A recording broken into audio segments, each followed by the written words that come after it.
The Song of Moses and the Preparation for the Second Coming is the entitlement today.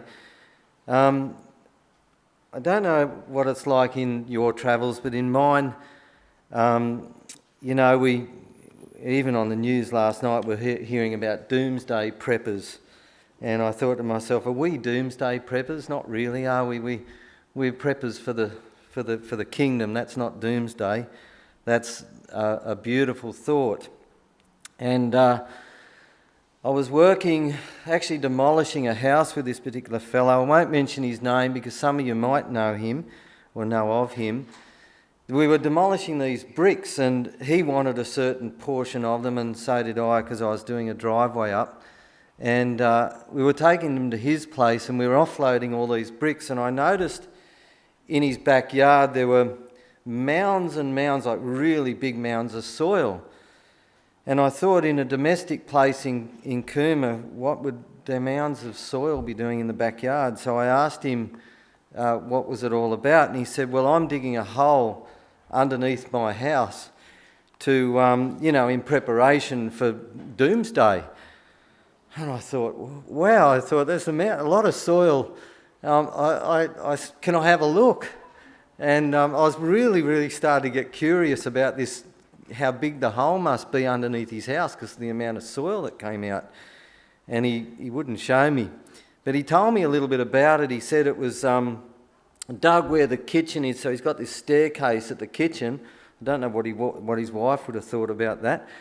And he goes down the kitchen, and underneath somewhere he's got this, and he's got all these tin cans all lined up and different other things, lights and batteries and backup systems and blah, blah, blah. And he went on about it because he's in the Army Reserve, and he thought, this is my preparation for the end of the world, And he was right. He's quite a character and enjoyed working with him. But what are we doing to prepare for the soon coming of the Lord's return? This is the thought. And would it be advisable to, say, put a vegetable garden in? Would you think? I know we've put a vegetable garden in. It's not doing too well. The potatoes are doing all right. The trees are dying for some reason. The bugs are there doing something to the trees. The herb garden's going all right. I love my strawberries. They're going okay. How's it all going for everyone here? Are we preparing? Well, how do we prepare? So, in Revelation chapter 15, verse 2, it says, you can follow along with me if you like. I've got nothing on the board today. It's just all opening up your Bible. And I saw, as it were, a sea of glass. Revelation 15, verse 2. And I saw, as it were, a sea of glass, mingled with fire, and them that had gotten the victory over the beast, and over his image, and over his mark, and over the number of his name, stand on the sea of glass, having the harps of God, and they sing the song of Moses, and the servant of God, and the song of the Lamb, saying, great and marvellous are thy works, Lord God Almighty, just and true are thy ways, thou King of saints. Who shall not fear thee, O Lord, and glorify thy name? For thou only art holy, and all nations shall come and worship before thee, for thy judgments are made manifest. Can you see the scene? Here we all are standing on this sea of glass, and I'm suspecting that it's like gold, it's see-through, and it's got spectrums of different colours flowing out, and they're singing a song. We're singing a song, and it's the song of Moses and the song of the Lamb. And who else do you think would be singing that song? Do you think Moses might be there? I think he would be. And he probably wouldn't have that lisp or stutter that we've told about that he had. He'd have this beautiful voice. And who else would be there? It'd be Jesus. And do you think he'd have a beautiful voice? Much better than the ones we scratch around with trying to belt out our songs. It'd be beautiful, wouldn't it? And we sing this beautiful song. on this beautiful sea of glass. And I suppose the question has to be asked in our minds is, how do we qualify to be part of this group? Because not everyone stands on that sea of glass. It's only the saved. It'd be lovely if everyone was on that sea of glass, wouldn't it? How do we qualify to be part of that scene? Because I want to be there. Hands up those who would love to be there and sing that beautiful song, the Song of Moses and the Song of the Lamb. Because you wouldn't want to not be there, because the next verses speak of the 7 last plagues. And if you go, we're not going to read that. If you go through the 7 last plagues, you definitely don't want to live through that. So, can I suggest that the Song of Moses and the Song of the Lamb have much in common? Because if you go to the book of Numbers, way over in the Old Testament, the book of Numbers, and in chapter 12 and verse 3, talks a little bit about Moses and the kind of character that Moses was. Book of Numbers 12 verse 3, "Now the man Moses was very meek above all the men which were upon the face of the earth." What's another word for the word meek? Humble. Humble. And Moses is considered a type of Christ, isn't he? In what way was he a type of Christ? If we all studied the scriptures, have we all studied Moses and being a type of Christ? I think we all have. I can say that he was pursued as an infant, wasn't he? Wasn't that Moses's lot? He was put in a basket and put down the Jordan. Was there a decree put forth at the time of Christ's birth, and they pursued all babies under the age of 2? That being a type. What about the deliverance?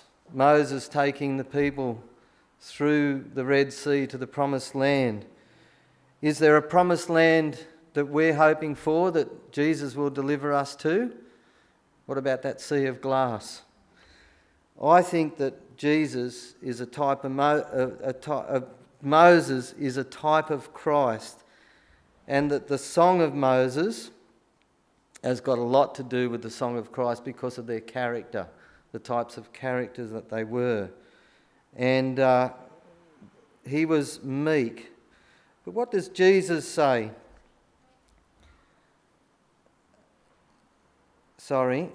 Let's go to Deuteronomy chapter 32 and verse 46 and find a little bit more about Moses. Deuteronomy chapter 32 and verse 46. Says here, "And he said unto them, Set your hearts unto all the words which I testify among you this day, which ye command your children and observe to do all the words of this law." Set your hearts. So the quest for Moses was to set our hearts and do everything that the law that is told to us by God in concerning the law, and to teach our children such. Was Jesus himself a man of the law? He was, wasn't he? He said, "Not one jot or one tittle, so in no wise pass from the law, till all be fulfilled." And Jesus said, "Here are the patience of the saints, here are they that keep the commandments of God." Are we the saints, keeping the commandments of God? And he says of himself in Matthew 11 verse 29, we all know this verse, Matthew 11 verse 29, "Come unto me, all you that labour and are heavy laden, and I will give you rest. Take my yoke upon you and learn of me, for I am meek and lowly of heart. Meek. Is that the same as Moses? A meek person? Take upon my yoke upon you and learn of me, for I am meek and lowly of heart, and you shall find rest unto your soul. Who would love to have rest in their soul? No anxiety whatsoever, laying our lives in the arms of Jesus and finding rest. Jesus has requested us to do this. We can do that. We can fall in the arms of Jesus and have this beautiful, wonderful, perfect peace and rest. Jesus says in Matthew chapter 24 to go to the book of Daniel and concerning the last days and say, experience Daniel's experience. Have a look at Daniel. And I'm going to invite the church now to go to the book of Daniel and see the kind of character that Daniel had and possessed. And it might give us a bit of a clue as to what we can do. Daniel chapter 1 and verse 8. Daniel 1 and verse 8. But Daniel purposed in his heart that he would not defile himself with a portion of the king's meat, nor with the wine which he drank. Therefore, he requested of the prince of the eunuchs that he might not defile himself. So here is Daniel carrying on with what every Christian would want to do and not defile himself. Why would he not want to defile himself with the king's meat? Because he was bought with a price. He realised that his body is not his own. God owns his body, and he's not going to defile himself for anyone, including the king. So he was going to do what God would have him do, not the king, and not defile himself. So it seems that Daniel's first choice, the first step was in gaining the victory, was to make a decision. And that was to purpose in his heart. He was not going to defile himself with the king's meat. Is there a situation today, in the world today? There is. So Daniel's first test was in the realm of health, and we would call this the health law or physical law, not to defile our bodies with the poison that the king is dishing up. Is there a time to stand up to health laws, and is it now? There's a global pandemic going on, and decisions are being made. And we are making decisions, and I know those decisions are really, really tough, as it was in the time of Daniel. Time for reflection, to humble ourselves, to fall into the arms of Jesus and do what he's requested us to do and go to him for wisdom, for strength, for relief of anxiety. And I know we've spoken about in the youth this morning, there were some that were put under extreme pressure with regard to the mandates going on. So I'd like to share with you a personal story.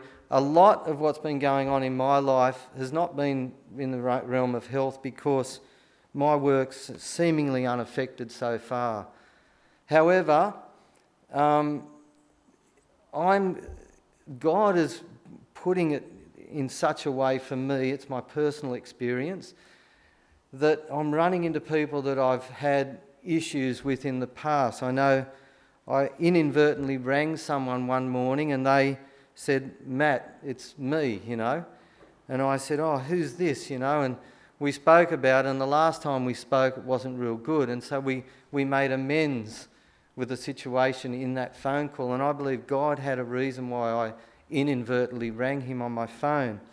But the other day I was working at home. I had the machine going that was a crane actually making a lot of noise, and the phone had rung, and Natasha had taken the phone call, and she said, "You've got to take this phone call."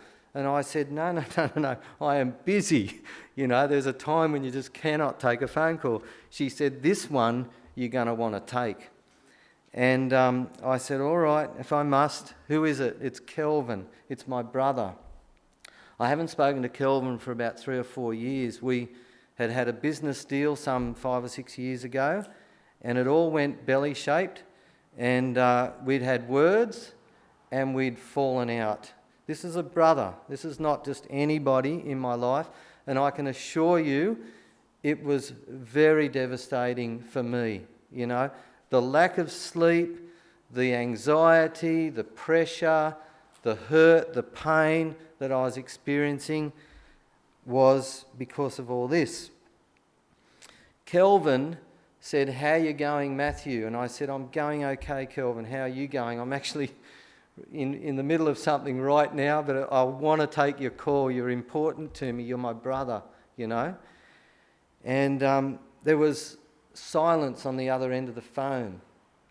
And he was sobbing. He was crying. I could hear him. And he was very, very emotional. It was just as emotional for him as it was for me. And he said, "Sorry, Matthew, I really just want to be your brother." And I said, "Sorry too, I want to be your brother." And it was an extremely emotional phone call. And it was extremely liberating. It was beautiful. It was the word sorry. It was humiliating, or it was humbling for us to humble ourselves and talk about being sorry. A beautiful, wonderful Christian experience, and I love those Christian experiences, and I long for them. I long for mending of relationships, and there's also a relationship with God that we must mend. And I really believe that this is a major part of our preparation for heaven, for God. And in Daniel chapter 6, in verse 3, an excellent spirit was found in Daniel chapter 6, verse 3. And because of this excellent spirit was in him, the king thought to set over the realm. So there was this decree put forth for Daniel, and Daniel was going to now go through another trial. And this was not in the realm of health, but what realm was the trial going to be put forward? What was the trial? Does anyone remember? Can anyone say it? Yeah, it was a moral trial, moral law, not to be found in prayer, and it was a spiritual battle rather than a physical battle. So, what was Daniel's reaction? Daniel knew. I'm just trying to think where that is, where he opens up his window. Yeah, we just turn over the page in my Bible, and it says in verse 10, it says, "And Daniel knew that the writing was signed," that seal. Remember, the king sealed it.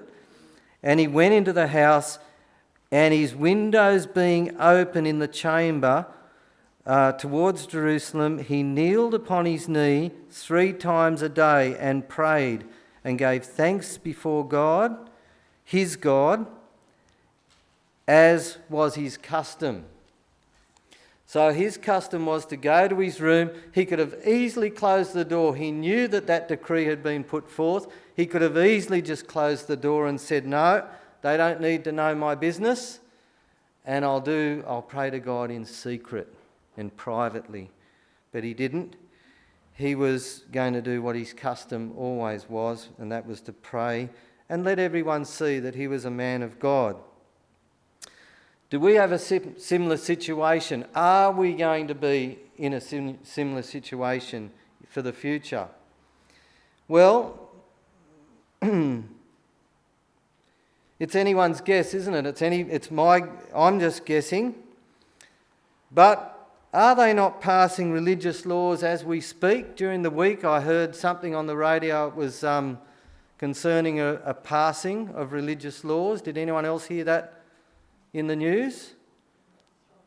The writing appears to be fairly ominous, doesn't it? Religious belief and liberty is now threatening us.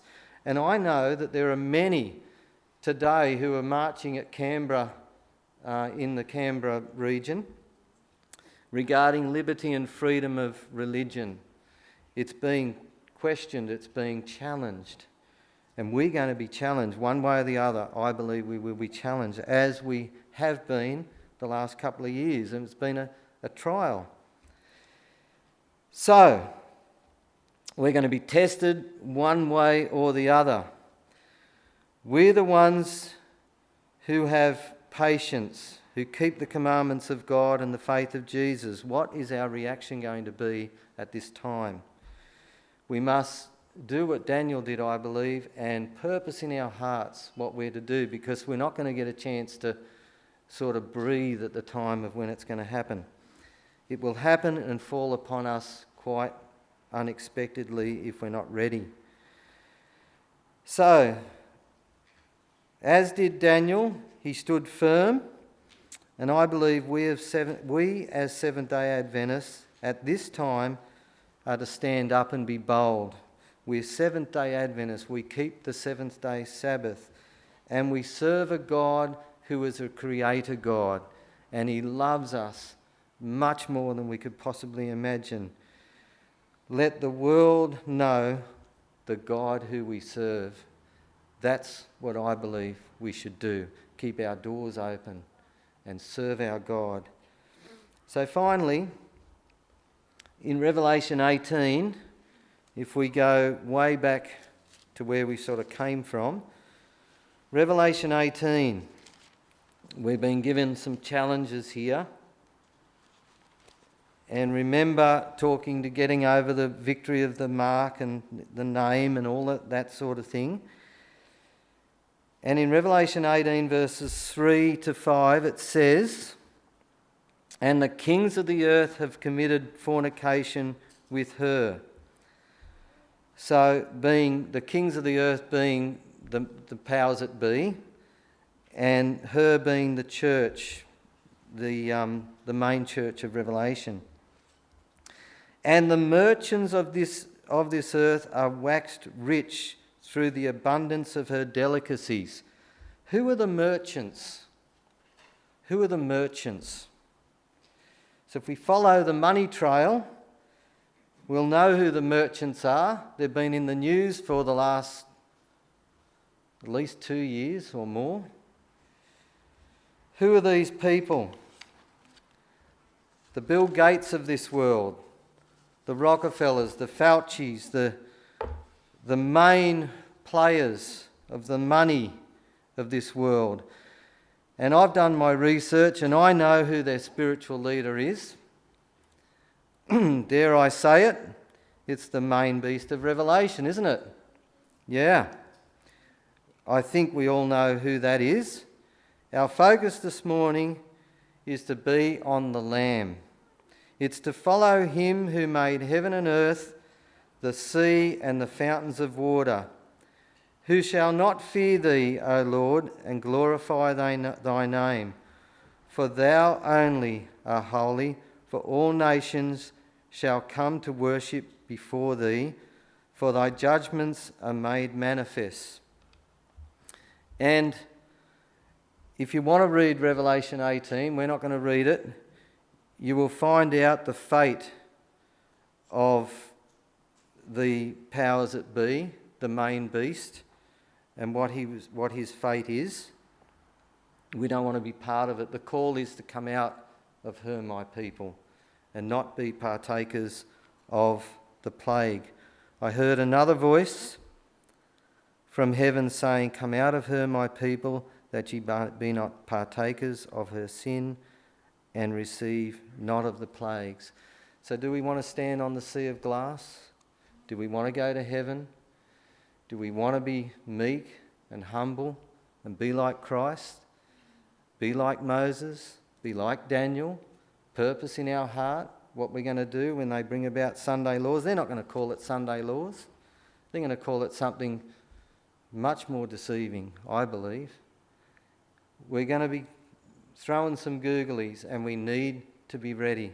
We'll purpose in our heart right now that we're going to be standing in that sea of glass.